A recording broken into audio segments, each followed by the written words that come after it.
Welcome to HD Rare Coins, your ultimate source for rare coins, fascinating history, and the thrill of discovery. From legendary pennies to hidden gems, we explore the world of numismatics one amazing coin at a time. It was just a dime, 10 cents, small enough to lose between couch cushions, light enough to carry unnoticed in the pocket of a stranger's coat. For decades, it passed from hand to hand, across coffee shop counters, gas station change trays, worn-out jeans, and forgotten desk drawers.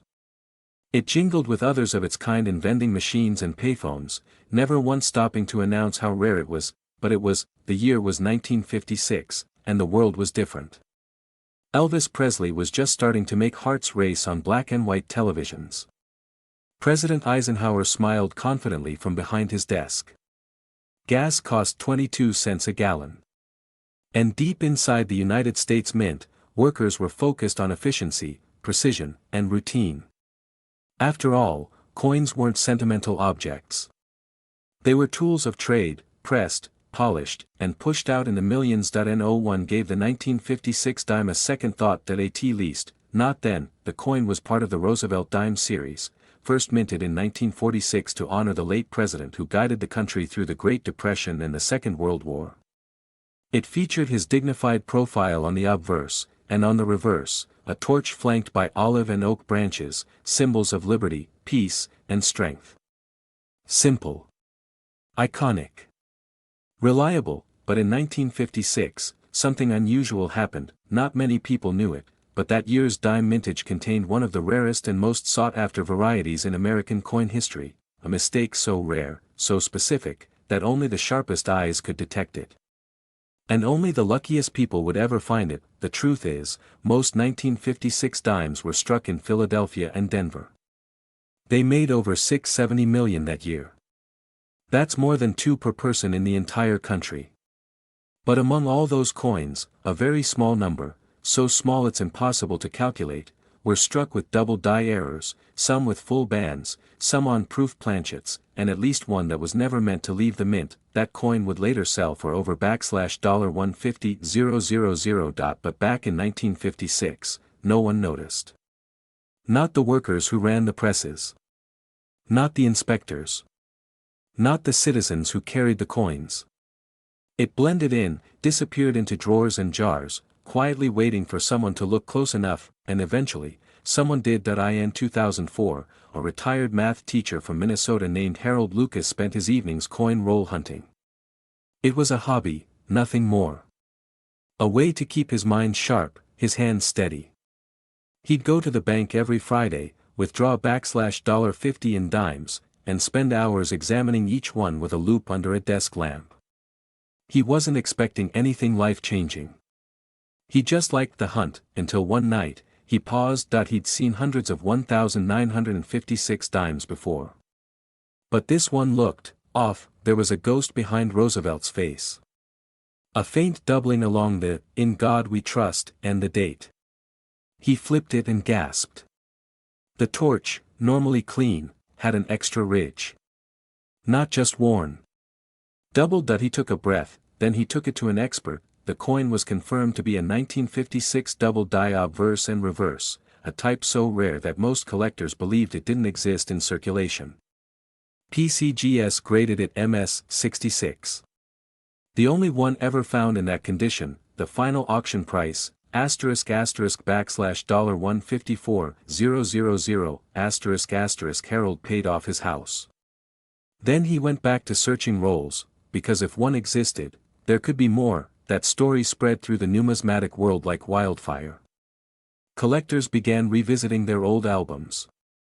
Dealers combed through backstock they hadn't touched in years. And with every new discovery, the legend of the 1956 dime grew, but not just for its value, for its mystery. See, what makes the 1956 dime so fascinating isn't just the doubling. It's the variations. That year, the mint produced both business strikes and proof strikes, but something strange happened with the proof sets. A very limited number of proof Roosevelt dimes from 1956 were struck with what's now called the Type II reverse, a design transition that didn't officially roll out until later.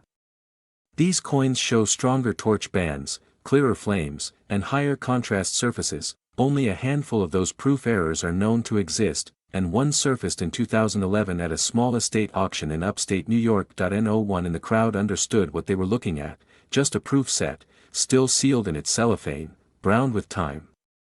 But a collector named Sabrina, quiet, modest, young, noticed something. The dime looked different, sharper, colder. Like it didn't belong with the others. She bought the set for $18. It sold 2 months later for $62,000, and suddenly, a new hunt began, because while everyone was focused on silver dollars and wheat pennies and rare quarters, the 1956 dime had slipped under the radar, quiet, unassuming, but potentially priceless, and every week, more stories surfaced. One man in Texas found a full band's 1956 dime in an inherited piggy bank. A woman in Ohio found a proof error hiding in a silver ring. A teenager on TikTok pulled a deep cameo example from a flea market grab bag, each story more unbelievable than the last, but all of them real, because what makes the 1956 dime so special isn't just the history. It's the fact that it was never supposed to be worth this much. It was meant to be spent, lost, forgotten, but it wasn't. It waited, through the Cold War, through the moon landing, through Woodstock and the internet and smartphones, through presidents and protests and pandemics. It waited, until someone cared enough to look closer, and what they saw was a miracle in miniature. No one at the Philadelphia Mint could have predicted it. The machines were running hot that summer, press after press pounding metal blanks into familiar forms, one after another, rhythmically striking Roosevelt's calm, solemn profile into millions of silver discs. The building shook with the pulse of production. Sparks flew. Metal clinked and hissed into bins. It was a system, mechanical, relentless, efficient, but even the best systems make mistakes. Sometimes, all it takes is a slightly misaligned die. A tired press operator. A planchet meant for proof striking slipping into a circulation batch. And when that happens, a single coin can go rogue, still legal tender, but suddenly something more. One such coin found its way into a payroll envelope in Chicago. It was 1957, and a steelworker named Gerald Crane cashed his check at the local union office. The clerk, in a rush, handed him a handful of change. Gerald didn't notice the 1956 dime nestled between the pennies and quarters. But years later, after retirement, after the plant closed, after the world changed and quieted, he sat with a dusty cigar box filled with that old change, and one coin caught the sunlight just right that he looked closer. It had never dulled like the others. Its edge was sharp. The fields were mirrored like water. The contrast between Roosevelt's bust and the flat surface behind him was so stark, it almost looked 3D. Gerald had no training in coins. But he knew enough to know this dime wasn't like the rest. That he didn't sell it. That he kept it in a tiny glass capsule, wrapped in a cotton ball, and gave it to his grandson Danny with a simple note: "This one's lucky. Never spend it." Years later, Danny would learn that the coin was one of the only 1956 proof dimes with deep cameo contrast, possibly the first struck from a brand new die pair before were reduced the dramatic finish. That single coin, passed through a paycheck and then preserved for decades, would later appraise $4.96000. Because that's what the 1956 dime does. It hides. It doesn't flash like a golden coin or ring out like a silver dollar. It blends in. Lives quietly in drawers and jars and envelopes. But when the right eyes finally see it, everything changes, and it isn't just the rare double dies or cameo proofs that hold power. There's another category collectors whisper about: full torch bands. It sounds like nothing. But to a Roosevelt dime expert, it's everything. See, on the reverse of the coin, the torch that stands for liberty, there are horizontal lines. They're fine. Tiny. Most worn down after just a few strikes.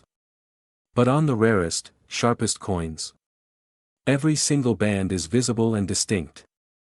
These are called full bands or full torch coins, and for certain years, like 1956, they're incredibly hard to find. Why? Because by 1956, the mint was beginning to favor speed over sharpness. The dies were reused longer. The strike pressure was reduced to conserve equipment. Most coins came out soft, missing details, but the early strikes, The perfect ones, they're now worth tens of thousands, and one such dime sat undisturbed in a forgotten sealed mint bag inside a locked vault in a Midwestern bank, until a foreclosure sale in 2016. The building was being cleaned out. A dusty wooden crate marked, "Coin Bags, 1955 to 57, was found under a broken shelf. Inside it, among other common dates, was a full roll of 1956 dimes, never touched, never circulated. When experts opened the roll, they found 6 coins with full torch bands. One graded MS 67 FT. The highest known example .it was auctioned at a private numismatic event in Hong Kong for $128,000. The bag had sat for over 60 years, just waiting, and that's the thing about coins like this, they don't just tell the story of a year or a mint or a metal. They tell the story of time. How things are lost and found. Forgotten and rediscovered. They travel without purpose, until someone, somewhere, gives them meaning. That's when they come alive. Sometimes, the person who finds them is a collector, sometimes, it's a child just learning what money means, and sometimes, it's someone like Lisa Herrera, a single mother working 2 jobs in Arizona who inherited a coffee can full of coins from her grandfather. It was the kind of coin most people wouldn't look at twice. Small. Common. Ordinary. Tossed into pockets, dropped into payphones, forgotten in glove compartments and jacket linings.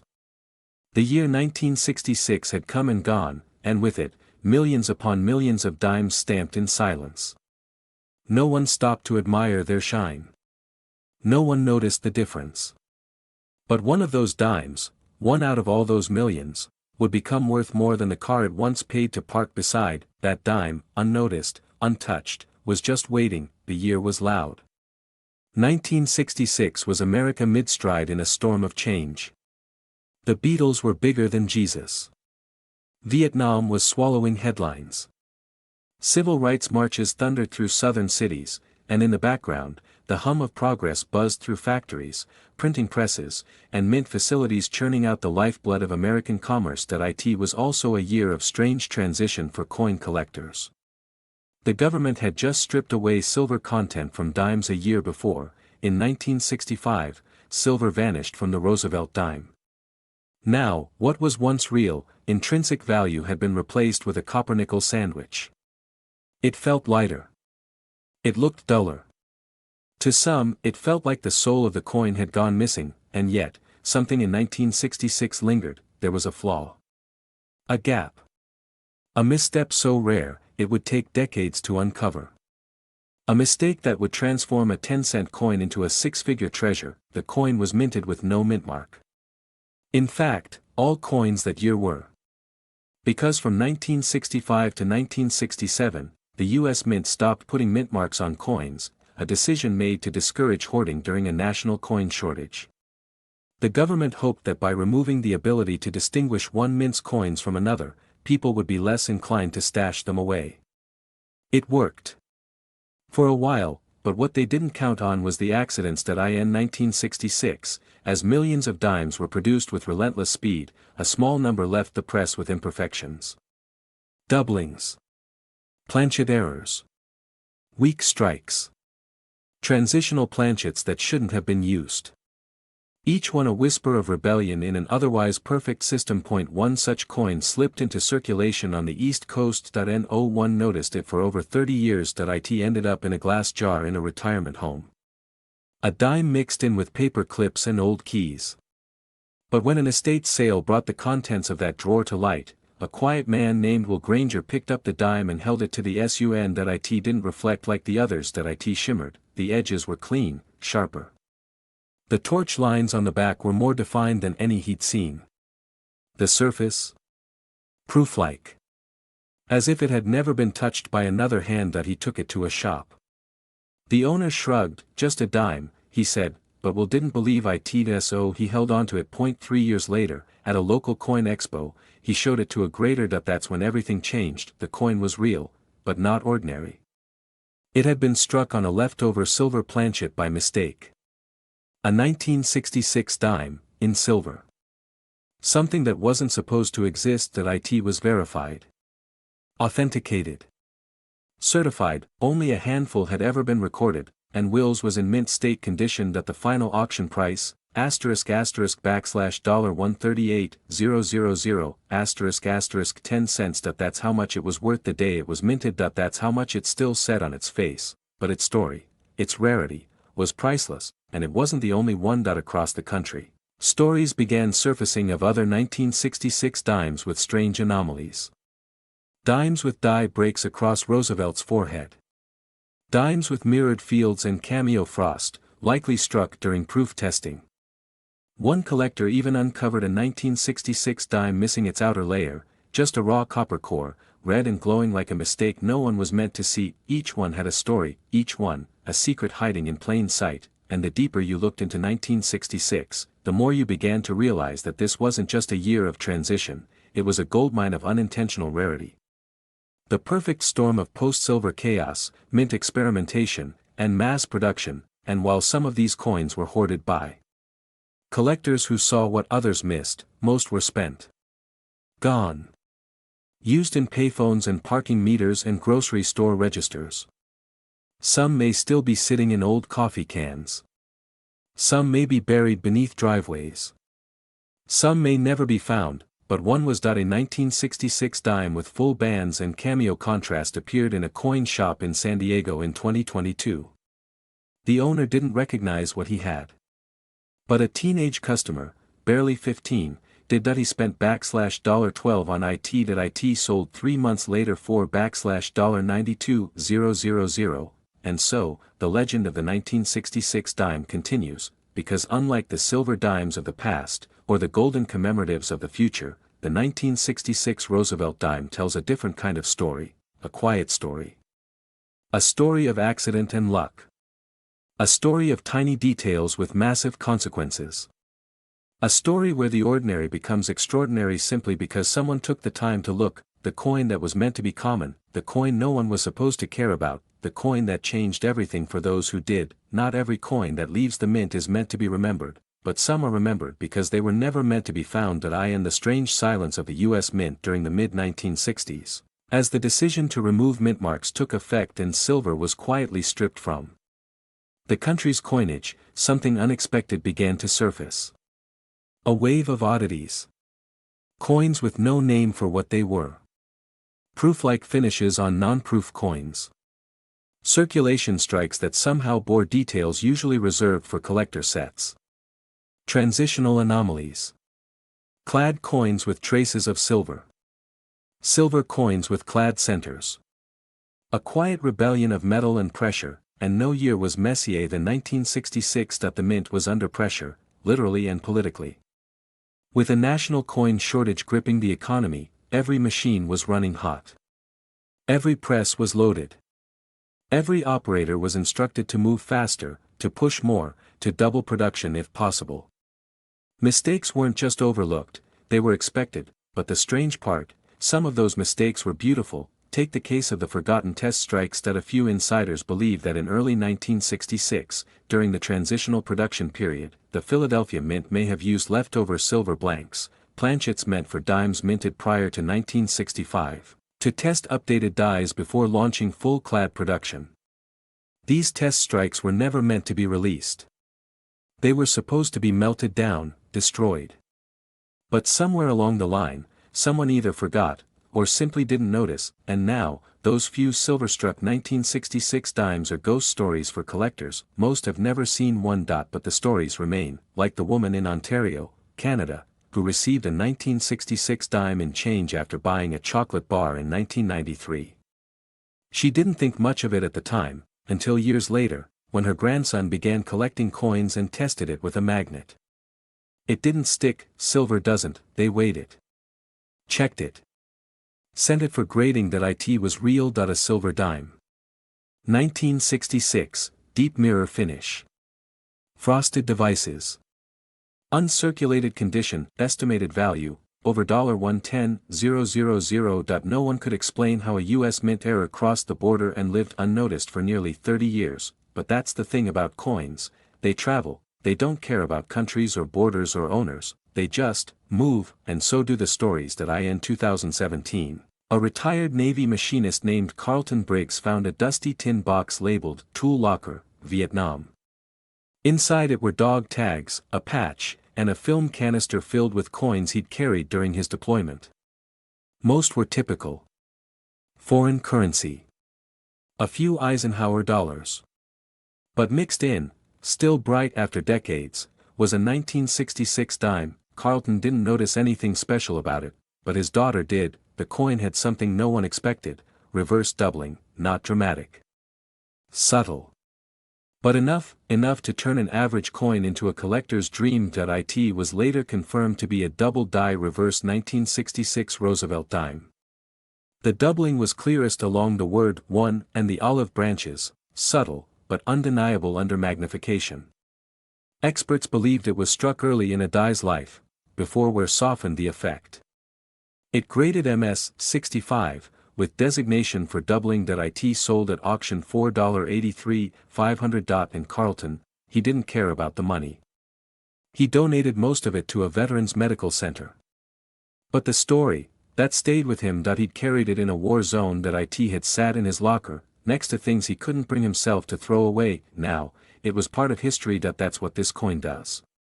The 1966 dime is small, yes, light, easily forgotten. But it hides behind its own simplicity. It waits to be noticed. And only the truly patient, the truly curious, are rewarded, because even in a sea of common dimes, a few were struck with remarkable precision.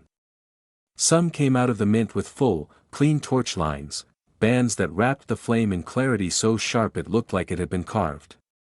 These full torch dimes became mythical for collectors of Roosevelt coins. By 1966, sharp strikes were rare. Most coins came out soft, slightly blurred from overused dies. But not all. One man, a firefighter in Nebraska, found a roll of dimes in his grandfather's tackle box in 2009. Most were dirty, worn. But one sparkled. No scratches. No blemishes. The torch. Clear. Crisp, every line visible. He sent it in, graded MS-68 full torch, the highest ever certified, private buyer, final price, $125,000. And then, silence, because every time one of these stories breaks the surface, it disappears again. The coin changes hands. The trail goes cold. Another legend added to a growing list of mysteries buried under decades of dust and denim. So why does it matter? Why should anyone care about a single dime from a year like 1966? Because it proves something simple. The dime clinked against the others with a sound so ordinary, no one even looked up. It slid across the counter at a Colorado diner in the summer of 1978, paying for a slice of pecan pie and a refill of coffee. No one knew, least of all the man who handed it over, that what he'd just spent was no ordinary coin. It was one of the few survivors of a mistake the U.S. Mint didn't even acknowledge for years. It was supposed to be just another dime. But it wasn't. It was the kind that could change everything. The year 1978 wasn't famous for coins. It was a year of transitions. Gasoline shortages were slowly easing. Jimmy Carter was in office, and inflation whispered its warnings from grocery store shelves. America was learning to breathe again after the turbulent 70s, and the Denver Mint was busy filling orders for dimes, quarters, and half dollars, millions of them. The 1978 Roosevelt dime was part of that endless machine. Over 480 million dimes were minted that year in Denver alone. Just numbers. Just production. Or so it seemed, but something strange was happening inside that otherwise mechanical process. Every so often, a die would misalign. A press would stutter. A planchet would slip. And in those moments, accidents were born, not broken coins, but something much rarer.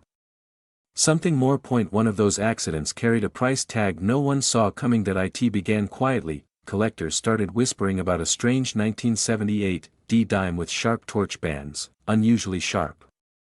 Sharper than the average Denver strike. Then came word of another with doubling on the obverse text. Then another that weighed slightly more than standard clad coinage, suggesting an improper blank. At first, no one believed them. It was just a dime, but then a man in Nevada walked into a coin shop with a full roll of 1978 D dimes his father had saved unopened since the year of minting. The owner almost turned him away. Clad dimes. Worthless, until he opened the roll. There it was, on top, gleaming under the light, full bands. Nowhere. Frosted devices with mirrored fields. And the tiniest, unmistakable die crack running from Roosevelt's jaw to his collar. That it wasn't just mint state, that it was perfect, that it graded MS-68 full torch with a die break obverse, a unique specimen, the auction price, $*$94,000, and just like that, everything changed. People rushed back to their jars, their coin albums, their rolls marked "too modern to matter." And one by one, more treasures began surfacing. A 1978 D dime with an off-center strike. Another with doubling on the date. A third struck on a foreign planchet, thinner, brighter, ghost-like in weight. The 1978 D Roosevelt Dime had become something else entirely. It had become a legend. The Denver Mint in 1978 was a place of order. Precision. Efficiency. At least, that's what the public believed. In reality, the chaos of mass production lived in every machine, every shift, every second of metal pressed into coin. When hundreds of millions of coins pass through steel jaws, the smallest deviation, a misaligned die, an improperly annealed planchet, even a momentary drop in pressure, can birth something nobody planned. That's how legends begin, and the 1978 D dime was no exception. For most people, it looked just like the others. Same profile of President Franklin D. Roosevelt, stoic, forward-facing, eyes heavy with the weight of the Depression and war. The same reverse, a torch flanked by an olive branch and oak leaves, symbols of peace and strength. The same reeded edges. The same copper-nickel blend. Long gone were the days of silver shimmer. Everything about it screamed ordinary, except it wasn't. In early 2011, a teenage boy named Elijah Moore from Utah was bored. That's how these stories often start, with boredom. He had found an old change jar in his grandfather's shed. Most of the coins were dull, sticky from time and dust. But Elijah had recently read online that older coins, especially those before 1980, could sometimes be worth more than their face value. He poured out the jar onto a towel and started sorting. Nickels. Pennies. Quarters. Then a dime caught his eye. It looked strange, not because of the color, but because of the detail that he picked it up. The date read 1978, and the D mint mark was clean. But the torch on the reverse? It had bands. All the bands. Clear. Deep. And the fields around it? Not frosty like normal circulation coins, but almost like glass. It was different. He took it to a local coin shop. The shop owner raised an eyebrow. Looks like a proof. Elijah blinked. A what? But it wasn't a proof, not officially. No proof coins were struck at Denver in 1978. What Elijah had found was a 1978 D Roosevelt dime struck from a proof die, likely reused or repolished accidentally and inserted into regular production. It had full torch bands, near-perfect surfaces, and deep mirror-like finish. PCGS graded it MS-68 PLFT, a designation so rare, it didn't even have price history. It later sold in a private auction for $112,000. Elijah used part of it to pay for college. The rest, he invested, in coins, because sometimes the smallest discoveries leave the deepest marks, and the 1978 D dime, it seemed, was full of such surprises. That same year, another example appeared in Georgia. This one had been taped inside a scrapbook as a placeholder, "Dime of the year I was born," scribbled beneath it in faded pen. For over 3 decades, the tape sealed it down. No one cared. Until the family decided to digitize the book. When they peeled it free, they noticed something odd. The coin weighed too much. Normal dimes in 1978 were struck on copper-nickel planchets with a weight of 2.27 grams. But this one? It tipped the scale at 2.5 grams. Almost as if it had been struck on the wrong metal. A metallurgic test confirmed it wasn't clad. It was struck on a leftover silver planchet, a blank that should have disappeared more than a decade earlier. Somehow, it had survived in a bin, untouched, unnoticed, and was fed into the press during the Denver run of 1978. What emerged was a time traveler. A 90% silver Roosevelt Dime, with a 1978 D date, and it was flawless. Final price $138,000. A piece of forgotten metal that no one was supposed to notice, but someone did, and as the story spread, so did the hunt. Coin collectors began scanning every 1978 D dime they could find. They started comparing torch lines, checking edges for irregularities, scanning the inscriptions for doubling. They found rotated dies. They found missing reeded edges. They found strike-through errors where grease had blocked part of Roosevelt's face, leaving a ghost-like imprint. Each coin had a new secret, each coin became a clue. The 1978 D Roosevelt Dime wasn't just a coin anymore, it was a mystery, and like all good mysteries, it pulled people in. Even seasoned collectors, long skeptical of modern issues, began to pay attention. Forums buzzed. Auction houses added special categories. Grading companies started re-evaluating older submissions. Suddenly, that one year, one coin, was on everyone's radar, not because it was flashy, not because it was golden, but because it had slipped through the cracks of history, carrying with it stories that no one had told.